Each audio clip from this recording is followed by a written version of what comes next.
Hello, friends. Welcome to this session on gender, labor, and migration in India, organized by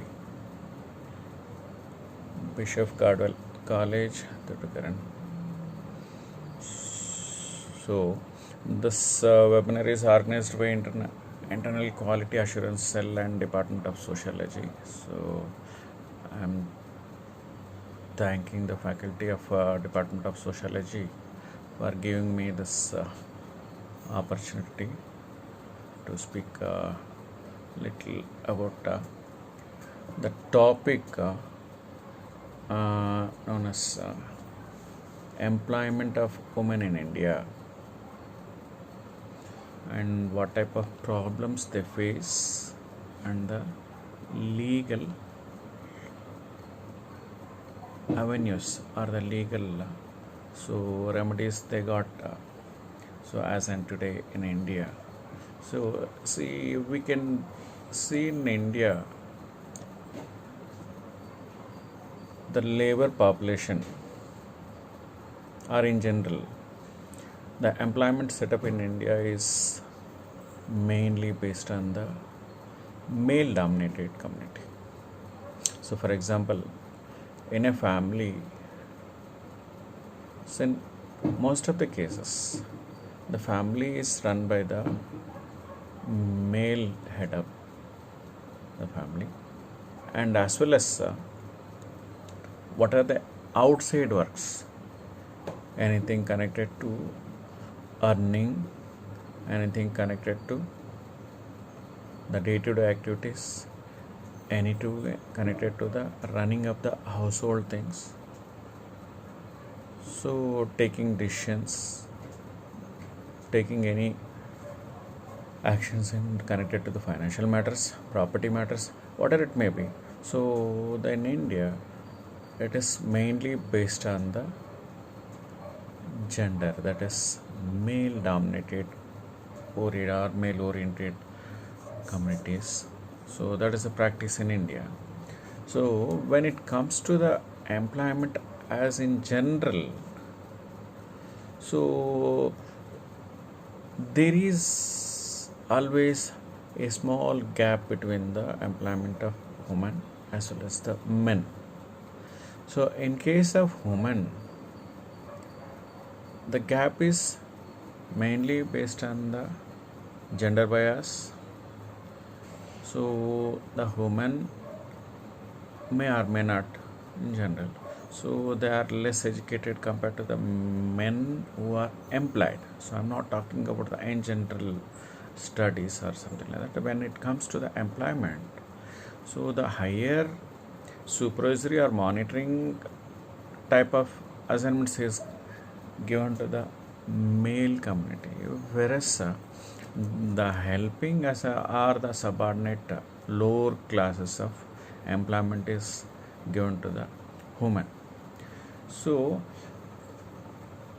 in addition to this, there exists a gap in the payment structure.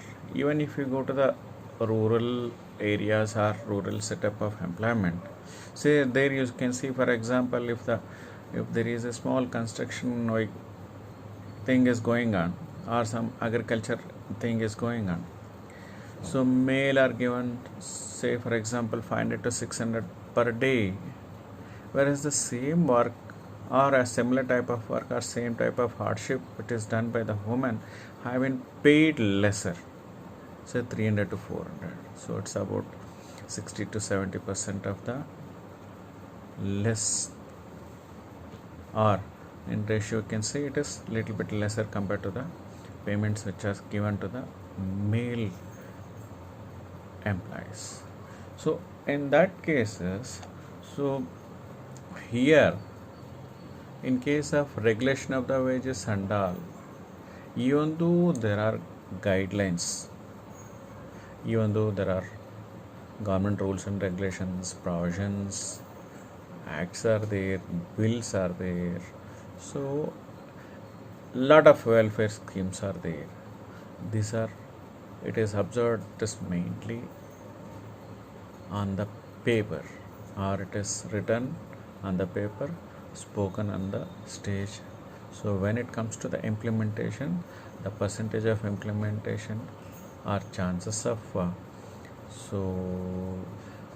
that is solving the biased nature of the employment to the women, it is lesser in or low in percentage. So in this system, Indian system of male dominated one, when it comes to the employment, the main women who are affected are in the rural areas, because the problem exists here is the lack of education to the girls or the women in rural sector. So similarly, when it comes to the urban type of setup, there is a bias in the selection process itself. There is a bias in the process of employing them to the right. So normally the women are taken as office assistants. So let it be anything. In case of software engineer, it is taken as them as the assistants or lower for the lower grades, whereas the higher and the authoritical jobs have been taken by the male. So this mainly because of the discrimination in the employment process, lack of education and provisions to the women in India. So some of the other problems, including the gender discrimination, are women have been discriminated in the name of caste. For example, in rural areas, the lower caste women are not allowed to take some of the higher or the, so where it is treated as the dignified employment. So the lower class or the Dalit women are taken for the lower level works, and the higher level or the higher caste women are given the some good, whereas they can sit and work. So something like that. So in case of wages, I told you there is a lot of gap between the male and women employment.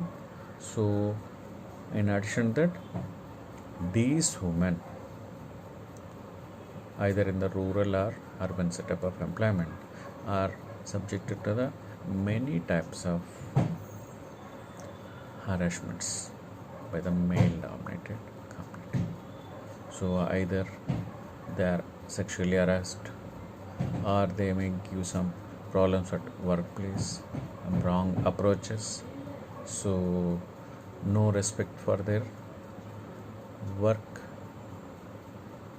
and so employment gap, so wage structure difference, so lack of promotions, so something like that.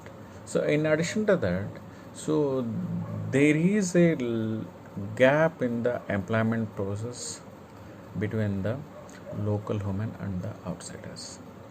So normally the local women in urban areas are little bit studied higher status, as well as their language skills, English and all, are good compared to that of the rural women. So definitely, so the urban woman takes the lead when it comes to the employment process in the urban areas. So whereas this migrated or the women from rural areas who are coming to the urban areas for in the name of employment or in search of employment, so they are given the lower level jobs. So in addition to this, so as I told, there exists some racial discrimination when it comes to the provision of employment. For example, Christian women, Muslim women are sidelined. So when similarly the Hindu women, when it comes to the some companies which are run by the other racial or other religion heads, this women are being sidelined. So this preferential employment in the name of race, in the name of language, in the name of religion, in the name of caste, all those things are still evils in Indian employment setup. So definitely there is a biased treatment against women when it comes to the employment in India. So here I like to say, or I like to give some figures of employment for women in India. So there are, it is a, say for example here,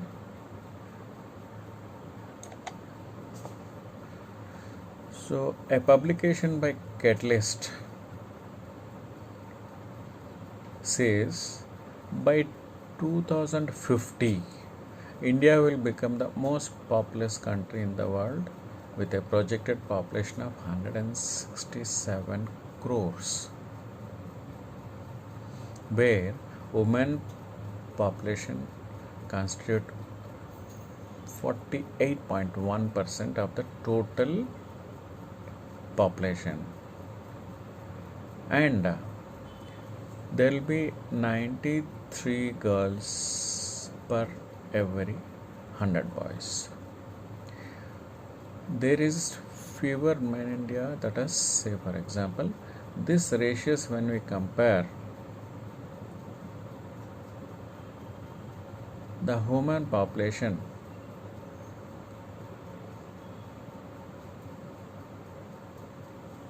$149.8 million during 2011 census. So that is this figure 149.8 million. So that is would consist both rural as well as urban areas. So out of which 52.2 million are being engaged for household and others, that is the lower grades, lower type of, or smaller, or below the higher ranks. Okay, so the census of women for the period 2001 to 2011. Okay, so here when it comes to the records of Director General of Employment and Training shows that about 6 million women are employed in organized sector. Organized means, so it is both private and public limited companies, and 3.2 million in community, social and personal service, that is the service sectors below smaller employments. So similarly, the economic survey for 2017 and 18 shows that women employment is being little bit reduced from 36% to 24% in a decade. That is, for about 10 years there is a fall of 12% of the women employment in India. So there is lot to be improved presently in the situation of this COVID-19 lockdown and post lockdown era. So we can observe lot of people are migrating to their native places. So it takes maybe 1 or 2 years to bring back this migratory or the migrant workers back to the cities. So there will be a variation, or there will be some changes in the employment process. So you can see a lot of vacancies in the urban areas because of lack of lower level employment or employees, availability of employees. Because of this, these people who migrated have been gone back to their native places. And similarly, in case of rural areas, you can see these migratory workers who are come back to their native places or to the back to the rural areas. So they will have more number of unemployed or more number of people for work in the rural area. So there will be a change in the employment setup in coming future years. So when it comes to the labor participation rates by gender and age group in India for the period 2000 and 2018, so gender difference and wait a minute.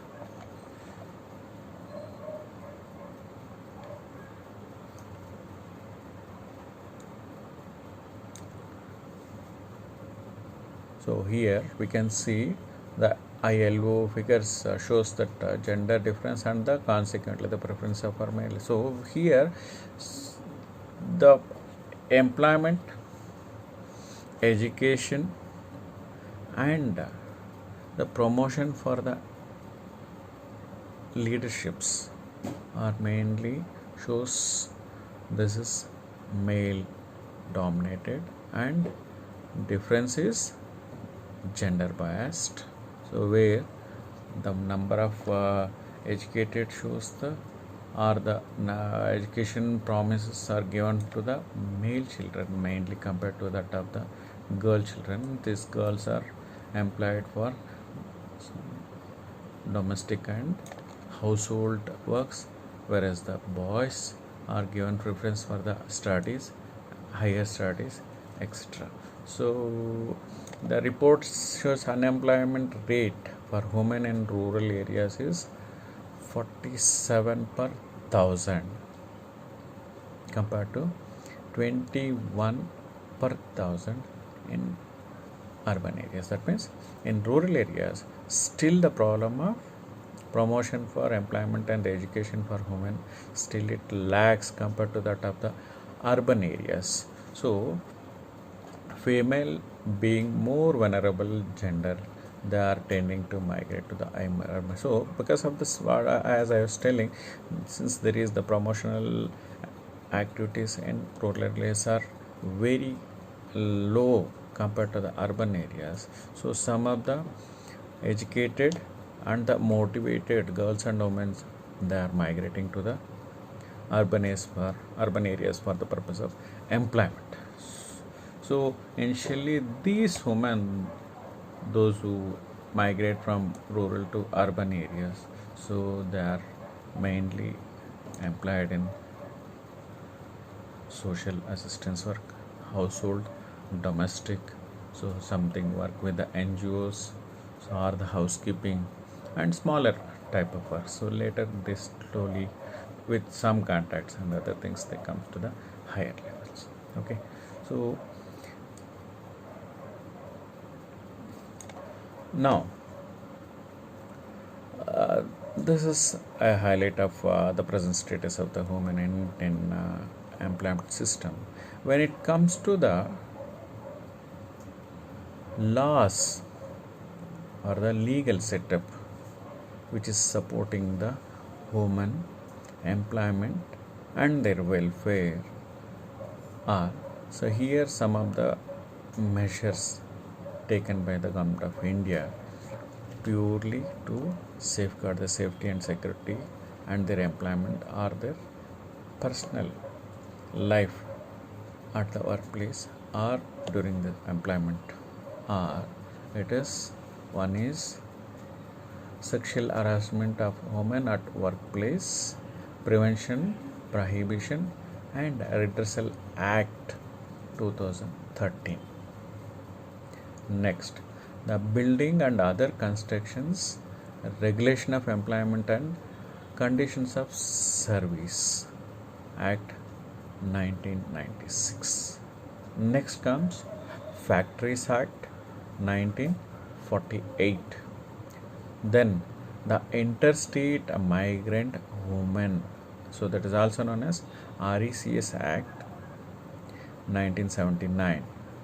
Next comes, when it comes to the labor employed for plantations, etc. So the Plantation Labor Act 1951 helps. So similarly, in case of the women employed for making BD and cigarette works, so the BD and cigar workers Condition of Employment Act 1966 comes to their relief. So next, when it comes to the benefits of pregnancy or the maternity, the Maternity Benefit Act 1961 gives them some relief in the and gain something like protection of their salaries, so provision of leaves, maternity benefits, so all those things. Next comes the Indian Penal Code, IPC. So here Indian Penal Code, IPC, so the provisions are made against any intentional crimes against humanity. So that part, there exist many sections and regulations under IPC, Indian Penal Code, where women are being safeguarded in terms of crimes. So next comes when the women employment, when it comes to the mineral or the mining sector, the Mines Act 1952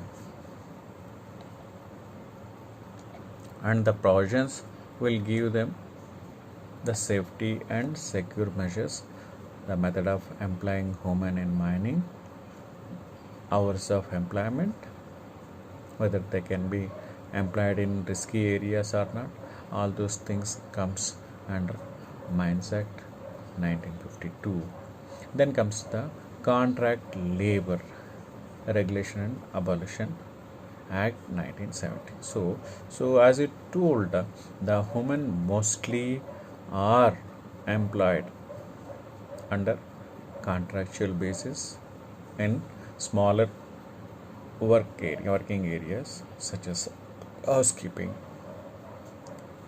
and hospital assistance, domestic assistance, social assistance, NGO based, etc. So here the Contract Labor Regulation and Abolition Act 1970 help them how they can be safeguard their services or what are the provisions given to the contract workers. Then it comes to the Equal Remuneration Act 1976. So here there are provisions for the protection of their pays and wages for the women and regulation of the same. So Industrial Employment and Standing Orders Act 1946, then rules 1957. So here there are some standing orders are made where women are covered under industrial employment provisions. Next it comes to the Payment of Bonus Act and rules 1965, where we can see some of the women are simply taken for a period of 3 months, 6 months or 1 year, they will be sent back. Or the women who come work for some shorter period, they go back. But they don't know that they are able to claim the bonus as well as they can able to claim the provident funds, other benefits which are liable for payment to them. So here the Payment of Bonus Act 1965 and the rules 1965 so can give them some type of relief when it comes to the claiming of their benefits from the employer. So in addition to that, Payment of Gratuity Act is there 1972, then Employees Compensation Act 1923 and the rules center. So where in case of any unwanted damages, injuries or fatalities happens at the workplace, so Employees Compensation Act can be implemented and the benefits can be claimed. So next comes to the Payment of Wages Act 1936, 1948 amendments. So this payment of wages are again divided in different things, that is for railways, ATS, mines, so something like that. So and whatever it may be, so the Payment of Wages Act and their further amendments will give some type of relief in the name of the payments procedure, that is process of paying the women also. Then Child Labor P&R Act 1986 and rules. So here this Child Labor Act, again it comes to a safe and security guard for the girls or the women who are minors, migrants. So this comes against the bonded labors, so trafficking of the girls, and guidelines for the employment of the child labor, etc. So this Child Labor Act 1986 can be implemented against any illegal employment of the children or the women who are minor. Okay, then it comes to the RTI. So Right to Information Act 2005, where the employer or the information can be questioned and asked from the employer, that is information can be sought under this RTI Act, and all the cases pertaining to the employment with the government, private, NGOs, etc. So where they can get the information about their rights of payment, wages, benefits, salaries, and other avenues or the provisions for the women and employment. So in addition to that, there are some regulatory bodies are appointed or formed by the government of India, something like National Commission for Women, NCW, where this commission is purely made for the safeguarding the interest of the woman, either employed or unemployed. So this is done under the National Commission for Women Act 1990. So next, Department of Child and Women is there. Then comes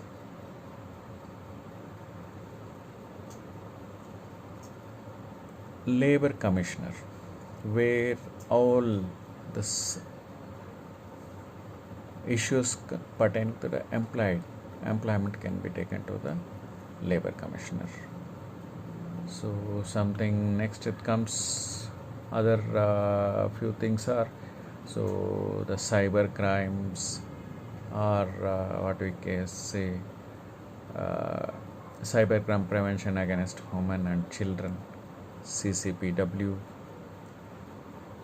Then martial cruelty and cruelty under IPC is there.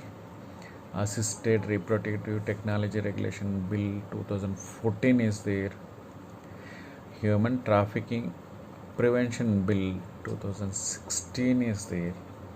So in addition to that, in Andhra Pradesh, AP Devadasis Prohibition of Dedication Act 1988 is there. So similar such legal provisions, rules, regulation, acts are formed in addition to the regulatory bodies or implementing agencies. For example, in case of women employed or safety of the women employed in mining sector, are mainly dealt by the Director General of Mine Safety, DGMS we call it. So similarly, National Commission for Women, Department of Child and Human Welfare, Chief Labor Commissioner, they also deal with the provisions of the different type of acts and rules and are the legal provisions which are applicable to the women for welfare and safety of them. So here so for example I'll take National Commission for Women. It is constituted by section 10 of the National Commission for Women Act 1990. So where the provisions of legal and legislative remedial measures are given to the women to meet any inadequacies and shortcomings in such legislations in favor of the women. The Commission takes steps to deal, amend, and implement. So, this National Women Commission or National Commission for Women so makes rights and laws related to the women. They conduct awareness programs through colleges, universities, and NGOs to give awareness to the women who are employed or women and their rights or the provisions for them at the place of work. So in addition to that, most of the government departments, for example, you take police or you take any other defense system, something like that, defense sector and all, there are separately branches or the nodal officers are appointed in most of the departments where they deal with the problems of the women. These nodal officers are the bureaus they set up purely to hear the problems of the women. So this National Commission for Women also engage in the implementation of the rules and regulations and safety measures and welfare measures for the women, in addition to the monitoring work of the internal committees. For example, if there is a crime happened, if there is a problem happened, if there is a issue happens in the workplace, they form the internal committees and the regional committees. So these committees, what we call as the ICCR local committees, complaint committees. So the National Commission for Women, they keep monitoring the committees activities. So they take feedback from the committees. So they do the statistical analysis of the problems.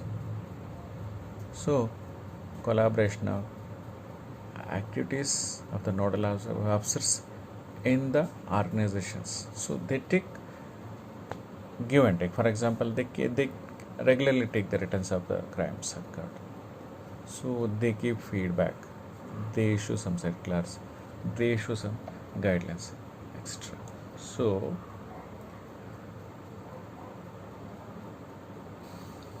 next it comes to the provisions under Sexual Harassment of Women at Workplace Prevention, Prohibition and Redressal Act 2013. So this is one of the main act where it gives safety and security of the woman purely at workplace. So here this act gives them relief in protection against sexual harassment of women at workplace, protection of women in dealing with the representations and dealing with the complaints or redressal of the things. So one is protection, presentation of the complaints, and redressal of the complaints. So these three things are dealt by the Sexual Harassment of Women at Workplace Prevention, Prohibition and Redressal Act 2013. So next, under this act, sexual harassment at workplace can be defined. What is the meaning of sexual harassment at workplace? Any physical contact or advances against their wishes, a demand or request for sexual favors in a given take or in a process of work at workplace, making sexually colored remarks or making some sexual remarks against women while at work, or any other unwelcome physical, verbal, non-verbal and misconduct of male against women, or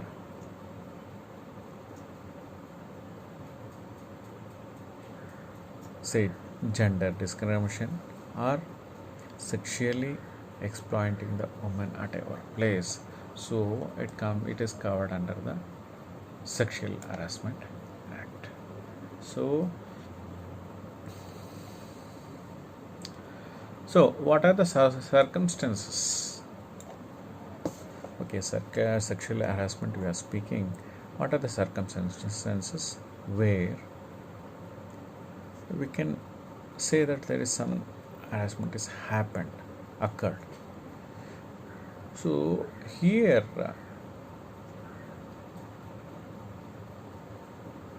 the sexual harassment is implied or explicit promise of preferential treatment that means in case of any employment, if there is a preferential treatment, some women are given good jobs, some are given bad jobs, or so lower things, or against their fitness, it is implied. Second, detrimental treatment of women. Third, threat about their present and future employment status. So the supervisor will tell, I'll remove you from the services, I'll stop you from tomorrow. So these type of statements or threatening words are implied. Then interference with her work or creating an intimidation or offensive or hostile work environment. For example, creating unwanted, unsafety work environment for the woman. So pushing them to the some unsafety or the place of where it is unsafe or it is not meant for the woman itself. So such type of postings, placements are pushing them to take up such type of work are implied. So humiliation treatment, where the mental health and safety of the woman are affected. Humiliation treatment, so for example bullying, so making sexual comments, sexual jokes, unwanted comments against women at workplace. So these things are covered under section 3 of 2 of the Sexual Harassment Act. So next comes aggrieved woman. That means the woman who is facing such problem, normally known as aggrieved human. So this is covered under section 2A of the Sexual Harassment Act, where any woman at a workplace or place of work, either in organized sectors such as private and government departments, or unorganized sectors such as domestic and household areas. For example, in case of a domestic help, if the employer of such woman makes some sexual advances, or he expects something from that woman for paying something more, or giving her some salaries or wages, so such type of things are implied exploitation. So the woman is in such situation, or the woman who is facing such type of problems are referred to aggrieved woman. So next comes the respondent. Respondent means the person who creates the unwanted or unsafe environment for the working woman, or makes unwanted sexual approaches to the woman, or who sexually harasses the woman, is termed as respondent.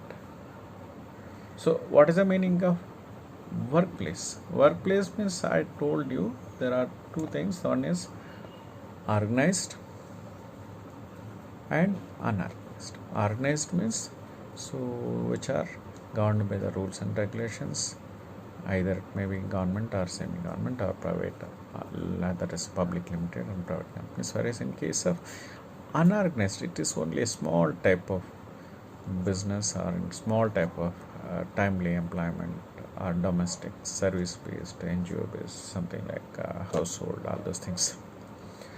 So the workplace may be any department, organization, undertaking, establishment, enterprise, institution, office, branch, or unit which is established, owned, controlled, and wholly or substantially financed by funds provided directly, indirectly by the appropriate government or local authority, or a government company, or a corporate or cooperative society.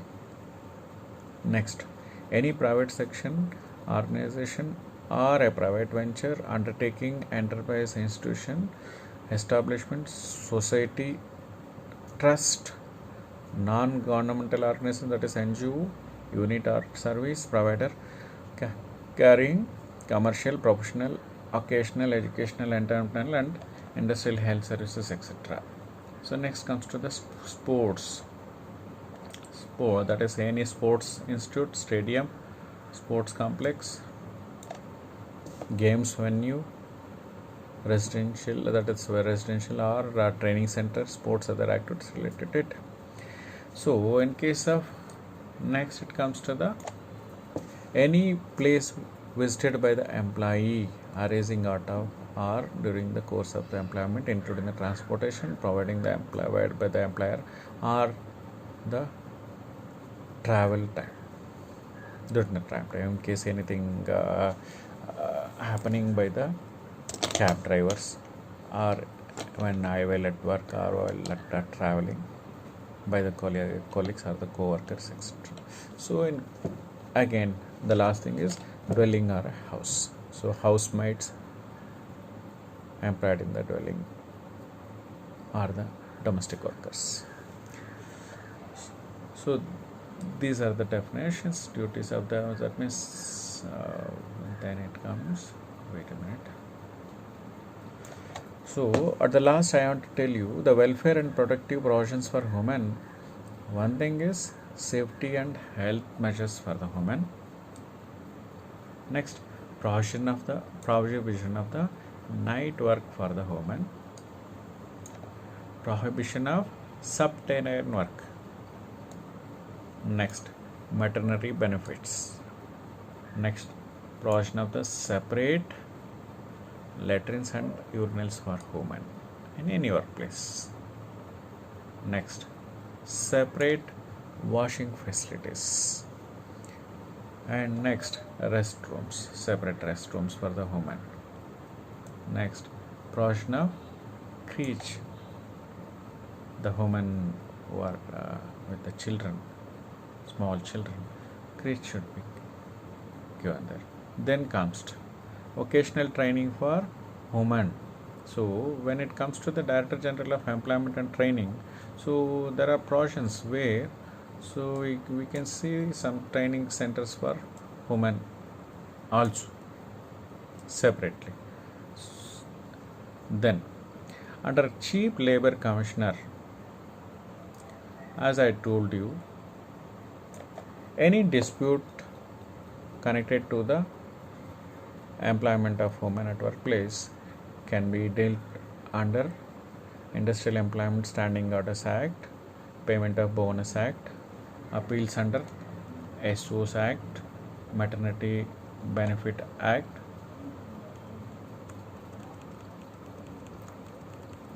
Payment of Wages Act, Payment of Gratuity Act, then clarification and interpretation under the above acts, so this wages and other benefits acts, then Employee Compensation Act, Sales Promotion Employees Act, Minimum Wages Act, then Equal Remuneration Act, Child Labor Act, RTI, Right to Information Act. So like this, many provisions are there, or many acts and rules and regulations are there. So regular circulars are there by the Department of Training and Employment, so National Commissioner for Women, Department of Child and Women. So they keep issuing some circulars and awareness programs where what are the legislation and rules and regulations which are purely made in the name of women for their employment, safety, security and welfare. So this can be availed. So when it comes to the observations of employment of women in India, it is observed that in India, out of 160 large companies, women hold are given only 15% of the boards. For example, I am talking about the higher employee management side. Only around 15%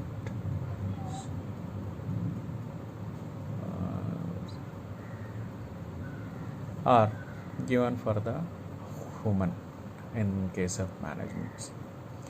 So it is observed that the women in India only 65% of the pay against the same work performed by the male employees. This I was talking about the gender discrimination biased in the payment of wages, wage structure, salary payments, and diversity and religious and languages in India important. So for example, in case of employment of women, so the religion, caste, language, all those things makes them hurdles when going to the higher side or taking some good jobs. So even the rural and urban employment of women also they given some biased treatments. Next, it is observed that even though women are closing the higher education gap with the male portions, the male domination continues. That means the woman with higher studies, for example, a girl with a master degree and a boy with the same master degree, when they go for the employment in the same department or a company, normally preference will be given to the boys with the same qualifications and experience. So such type of male dominated mindset is still exist in India.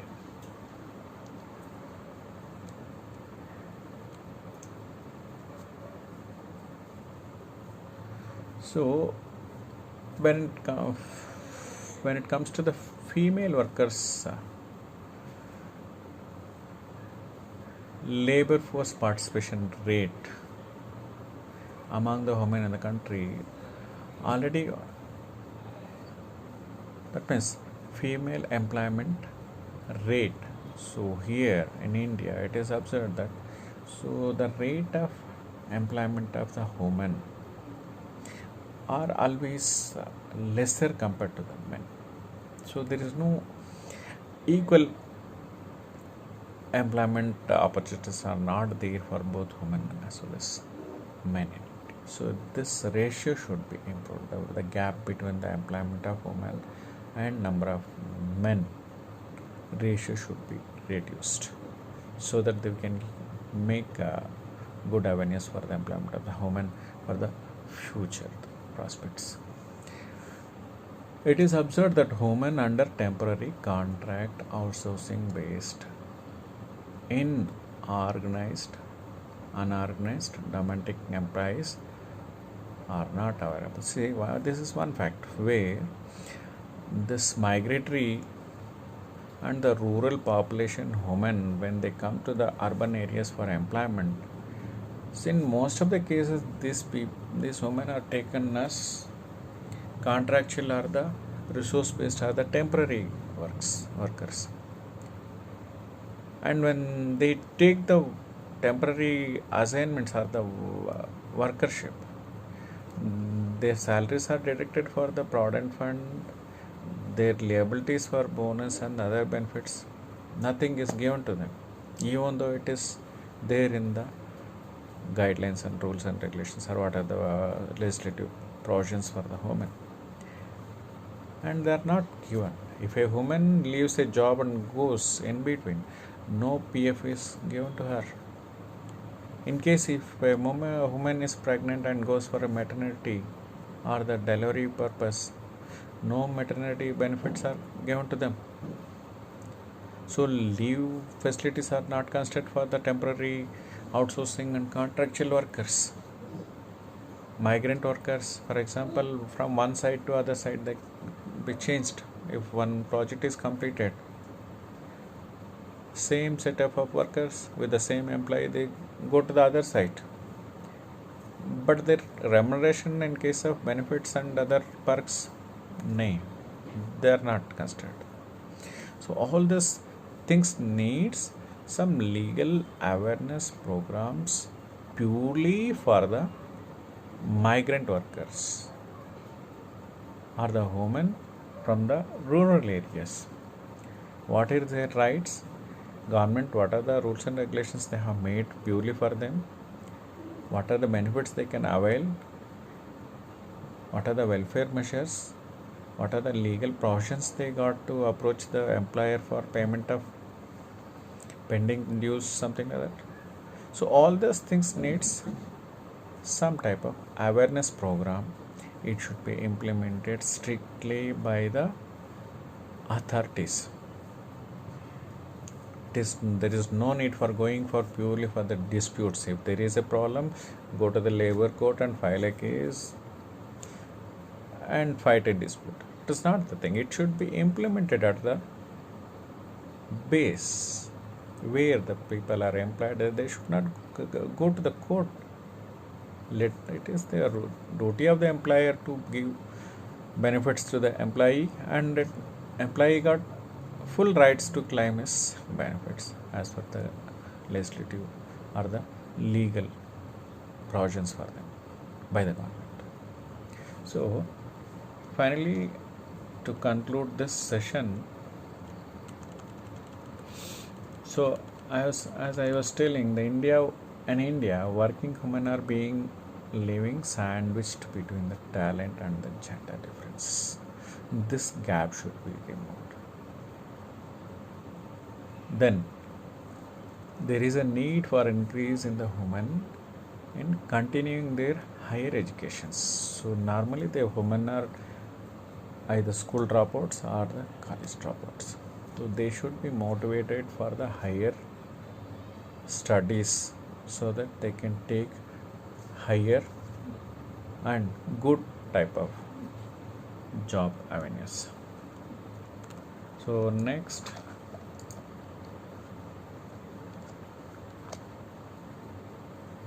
when it comes to the welfare schemes, so the government itself